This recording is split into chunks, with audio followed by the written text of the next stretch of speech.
Pour réaliser Requiem for a Dream et Black Swan, Darren Aronofsky s'est inspiré d'un film d'animation japonais dont il a acheté les droits. Pourquoi ? Tout simplement parce qu'il a adoré ce film, réalisé par Satoshi Kon, sorti en 1997 et dont je vais te parler aujourd'hui, Perfect Blue.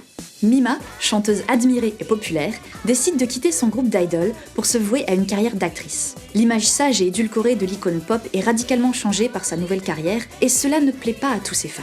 Plusieurs incidents graves commencent à émailler la vie de Mima et la jeune femme se rend compte que son existence se confond de façon malsaine avec la série qu'elle tourne, la faisant sombrer peu à peu dans la paranoïa et la psychose.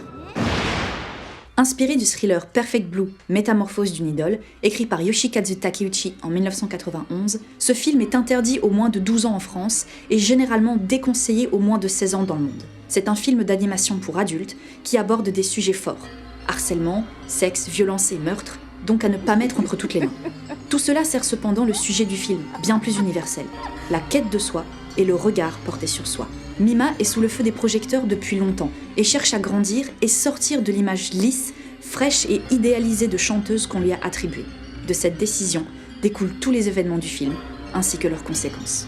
Garder la maîtrise de son identité est une préoccupation actuelle majeure pour tout le monde. Avec l'omniprésence des réseaux sociaux dans nos vies, chacun peut sortir de l'anonymat et être confronté aux problématiques que cela engendre. C'est pour cela qu'il est si facile de s'identifier à Mima, de ressentir toute la violence qu'elle subit, de partager ses espoirs, ses doutes, ses peurs et de se perdre avec elle en sentant la réalité nous échapper. Et cette sensation de perte de repère est rendue possible par la réalisation millimétrée de Satoshi Kon. Le rythme du récit nous balade entre moments contemplatifs et séquences violentes et explosives.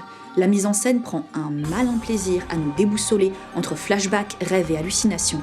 La photographie de chaque plan est pensée jusque dans les détails les plus subtils et la musique accompagne chacune des scènes de façon virtuose. Je vous conseille de découvrir cette œuvre qui s'est inspirée et a inspiré de grands cinéastes et je vous donne rendez-vous pour un nouveau cycle de Reco Express sur le corps. Admiré dans toute sa beauté autant que dans sa laideur et dans ses travers autant que dans sa splendeur.